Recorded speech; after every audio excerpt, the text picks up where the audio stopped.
سبيل الدموع سبيل مريح. اسلام میں لونڈی کی حیثیت اور لونڈیوں سے متعلق جو لوگوں کے کنفیوژن ہے اس سے متعلق ہے. لونڈی کی حیثیت کو سمجھنے کے لیے آپ کو غلامی کے بارے میں تھوڑا سا جاننا ضروری ہے. یہاں پر لفظ استعمال ہوا الا ما ملکت ایمانکم، اور یہ لفظ کئی دفعہ قرآن پاک میں استعمال ہوگا کہ جن کے مالک ہیں تمہارے دائیں ہاتھ. تو دایاں ہاتھ جو ہے قوت یا ملکیت کی نشانی، کیونکہ لین دین میں عموماً طاقتور ہاتھ یہی ہوتا ہے، اسی سے ہم کوئی چیز لے کے اپنی ملکیت میں رکھتے ہیں. اس لیے اس کو پوزیشن کے لیے استعمال کیا گیا کہ جو تمہاری پوزیشن میں ہو. لونڈی کا لفظ جو ہی ہمارے سامنے آتا ہے تو ذہنوں میں اسلام کا ایک غلط تصور پیدا ہونے لگتا ہے. طرح طرح کے سوال ابھرتے ہیں. عورت کے حقوق کی پامالی کا خیال آتا ہے، اور ہم کہتے ہیں کہ اسلام تو انسانیت کے حقوق اور عورتوں کے حقوق کا علمبردار ہے. پھر یہ لونڈی کی اجازت کیوں دی گئی اور کیوں باقی رکھی گئی؟ اور یوں محسوس ہوتا ہے کہ جیسے اس دور کے مسلمان وحشی مرد تھے جو اپنی خواہشات کے لیے عورتوں کو غلام بنا کے رکھتے تھے. اور اس قسم کا تصور دے کر اسلام پر ایک سیاہ دھبا لگا دیا جاتا ہے کہ کوئی شخص اس کی طرف متوجہ نہ ہو. تو غلام بھی اپنے آقا کے لیے کیا ہوتا ہے؟ نرم ہوتا ہے، اور مملوک ہونے کی وجہ سے سخت رویہ رکھ نہیں سکتا. اور ما ملکت ایمانکم کا لفظ اسلام میں غلامی کی حیثیت کو واضح کرتا ہے. اب دیکھیں کہ صدیوں سے انسانوں کے اندر غلامی کا وجود ملتا ہے. ہر قوم کے اندر کسی نہ کسی شکل میں غلامی کا رواج رہا ہے. مسیحیت ہو یا یہودیت ہو، ہندو مذہب ہو، اہل فارس ہوں یا چین والے یا یونان والے، یا قدیم مصری قوم ہو یا فینیقی ہو یا رومی ہو، یا کچھ صدیوں سے یورپین اقوام ہو یا روس ہو یا جنوبی امریکہ ہو، ان تمام علاقوں میں غلامی کا تصور ملتا ہے. آپ دیکھتے ہیں کہ حضرت اسماعیل علیہ السلام کس کے بیٹے تھے؟ حضرت ابراہیم کے. اور کس سے تھے؟ حضرت ہاجرہ سے. اور حضرت ہاجرہ کون تھیں؟ حضرت سارہ کی لونڈی تھیں، جو انہیں کس نے دی تھی؟ شاہ مصر نے ہدیے میں دی تھی.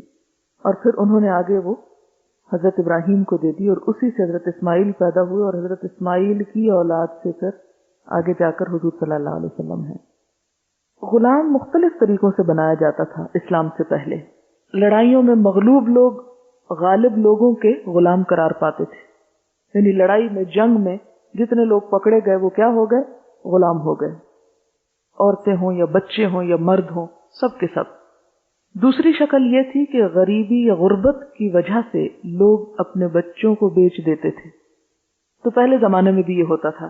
پھر اسی طرح تیسری شکل یہ تھی کہ ڈاکہ اور چوری کے ذریعے بھی لوگوں کو ہتھیایا جاتا تھا اور غلام بنا لیا جاتا تھا. مثلا یورپین اقوام جب افریقہ کے ممالک میں غالب آئیں تو وہاں انہوں نے ہر طرح کے مال پہ ڈاکے ڈالے، اور وہاں کے لوگوں کو بھی پکڑ دھکڑ کے لے گئے. کہاں؟ اپنے ملکوں میں اپنی افرادی قوت میں اضافہ کرنے کے لیے، ان لوگوں سے جبراً مشقت اور مزدوری کرانے کے لیے. آج یورپ کے ہر ملک میں کالے پائے جاتے ہیں. یہ کالے لوگ کہاں سے آ گئے؟ ان میں سے اکثریت افریقن کنٹریز سے ہے، جن کو وہاں کے لوگ جب کولونائز کیا ان علاقوں کو تو وہاں سے پکڑ کر ساتھ بھر کے غلام بنا کے لے گئے. پھر اسی طرح بعض اوقات کشتیوں کو لوٹ لیا جاتا تھا.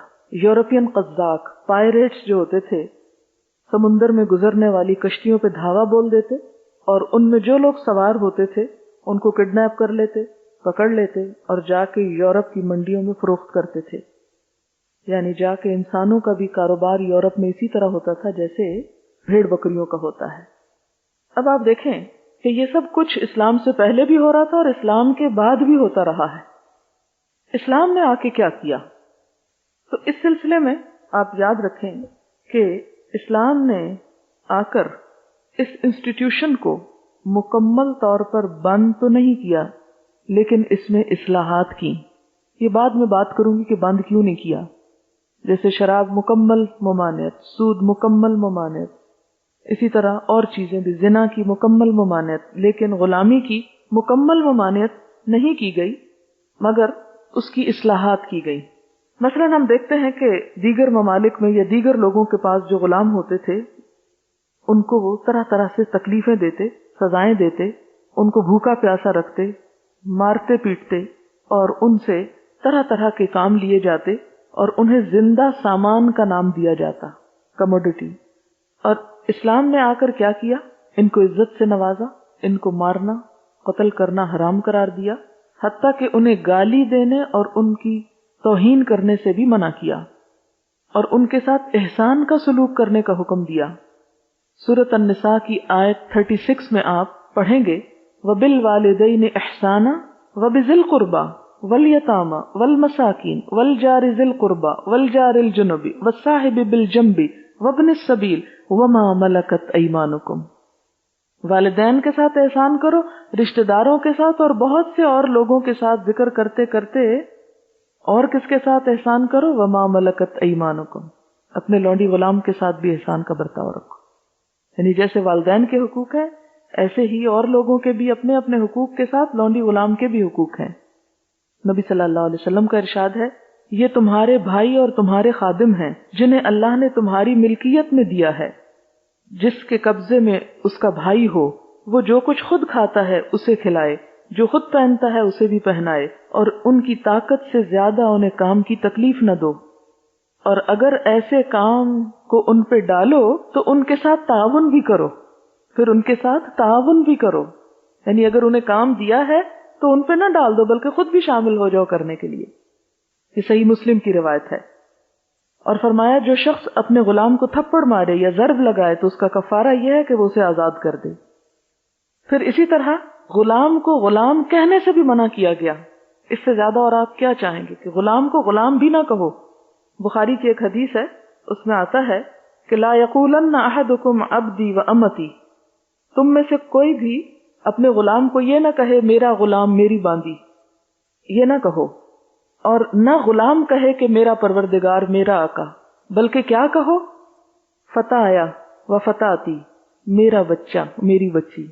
یعنی اپنے بچوں کی طرح یا جن سے تم محبت کرتے ہو وہ والے الفاظ ان کو بھی دو. اور غلام کو چاہیے کہ وہ کیا کہے؟ سیدی و سیدتی، جیسے کسی بڑے کو ایک عزت کا لقب دیتے ہیں.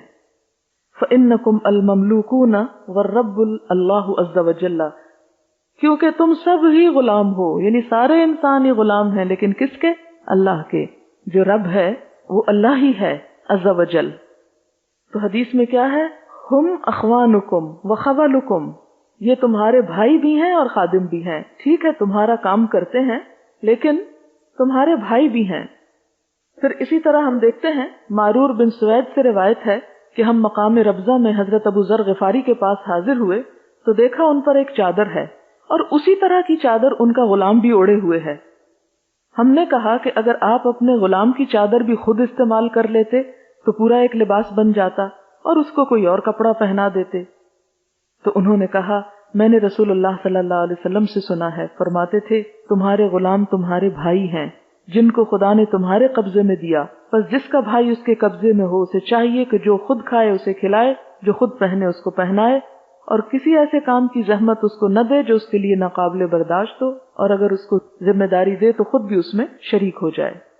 پھر آپ دیکھیں کہ عمومی طور پر غلام بنانے کے فوائد اور حکمتیں کیا ہیں. آپ دیکھیں کہ جیسے پیچھے بتایا کہ دنیا میں غلام بنانے کے مختلف طریقے تھے، جنگ بھی تھی اور جنگ کے علاوہ ڈاکہ لوٹ مار بھی تھا، اور اس طرح دوسرے طریقوں سے بھی کڈنیپ کر لیا جاتا تھا. لیکن اسلام نے باقی تمام طریقے ابالش کر کے صرف ایک طریقہ باقی رکھا، اور وہ ہے جہاد کے ذریعے جو لوگ پکڑے ہوئے آئیں ان کو غلام بنا لیا جائے. سوال یہ پیدا ہوتا ہے کیوں؟ تو بڑا ظلم ہے. ابھی آپ کو آگے بتاؤں گی کہ اس کی اجازت کیوں دی گئی. پہلی بات تو یہ کہ اسلام میں کوئی جنگ دنیا کمانے کے لیے نہیں ہوتی. وہ اقبال کا شعر بھی ہے اور پیچھے آپ پڑھ بھی چکے ہیں جنگ احد بدر میں، نہ مال غنیمت نہ کشور کشائی، شہادت ہے مطلوب و مقصود مومن. کہ مسلمان اس لیے نہیں جنگ کرتا کہ اسے مال غنیمت ملے یا اسے کشور کشائی یعنی جھنڈے لہرانے کا موقع ملے، بڑے بڑے علاقے فتح کر کے ان میں اپنی بڑائی قائم کرے. اس کا اصل مقصد کیا ہے؟ شہادت، کہ حق کی گواہی دے، لوگوں کو بتائے، انہیں ظلم و استبداد سے چھڑائے. اس لیے اسلام میں جنگ کا تصور اللہ کی محبت ہے کہ اللہ کی محبت میں اللہ کے بندوں کا بھی خیال رکھا جائے اور اللہ کے پیغام کو عام کیا جائے، لوگوں کو لوگوں کی غلامی سے چھڑایا جائے۔ اور پھر کیا ہوتا ہے کہ جب مال غنیمت جو بھی حاصل ہوتا ہے وہ سارے کا سارا کہاں جاتا ہے؟ بیت المال میں جمع کرایا جاتا ہے۔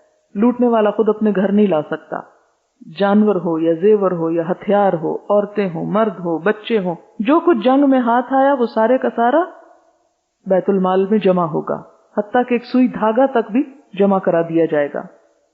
اب آپ دیکھیں کہ اگر مسلمان چیزیں تو اٹھا لیں اور لوگوں کو نہ پکڑیں تو کیا ہوتا؟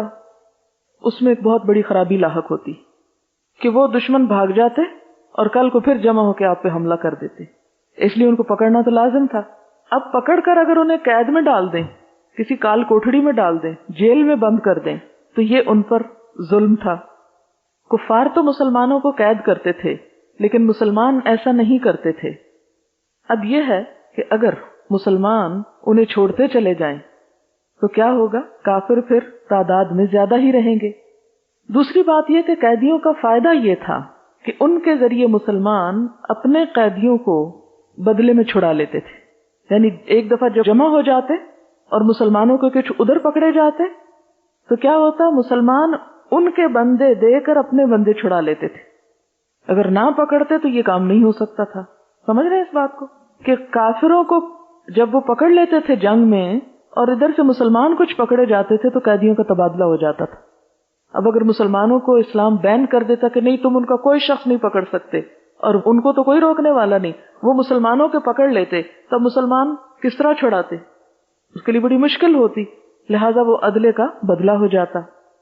تیسری بات، اگر کفار فدیہ دے کر اپنے قیدی چھڑاتے تو مسلمانوں کے مال غنیمت میں اضافہ ہوتا تھا، اور اگر مسلمان ان کے لوگ نہ پکڑتے اور مال دے کے اپنے بندے چھڑاتے تو مسلمانوں کا مال اس طرح کافروں کے پاس چلا جاتا جو پھر مسلمانوں کے خلاف استعمال ہوتا۔ دو صورتیں ہیں نا بندے چھڑانے کی، یا انسانوں کے بدلے انسان یا پیسے دے کے۔ اب اگر مسلمان پیسے دے کے اپنے لوگ چھڑا رہے ہیں تو اس میں بڑا نقصان ہے کہ مسلمان مالی طور پہ کمزور ہو رہے ہیں اور کافر مادی اعتبار سے مضبوط ہو رہے ہیں۔ پھر اسی طرح غلام کو آزاد کرنے کا بڑا اجر تھا، اس لیے مسلمان زیادہ سے زیادہ ان کو قید کرنے کے بعد میں آزاد بھی کر دیتے۔ بعض قیدی مسلمانوں کے حسن سلوک کی وجہ سے مسلمان بھی ہو جاتے، اس طرح اسلام کی تبلیغ کا بھی موقع ملتا کہ وہ مسلمانوں کے پاس آ کر ان کے گھروں میں رہتے۔ جیلوں میں بند کرنے سے تو کیا ہوتا ہے؟ جرائم بڑھتے ہیں۔ جب وہ ان کے گھروں میں ان کے بیٹی اور بیٹا بن کے رہتے تو کیا ہوتا؟ ان کے حسن سلوک سے متاثر ہو کر اسلام قبول کر لیتے۔ اور یہی وجہ ہے کہ ہم دیکھتے ہیں کہ بہت بڑی تعداد مفسرین، محدثین، علماء اور بادشاہوں کی مسلمانوں کے اندر کن کی ہے؟ غلاموں کی ہے۔ سبيل الدموع سبيل مريح تنهدى يا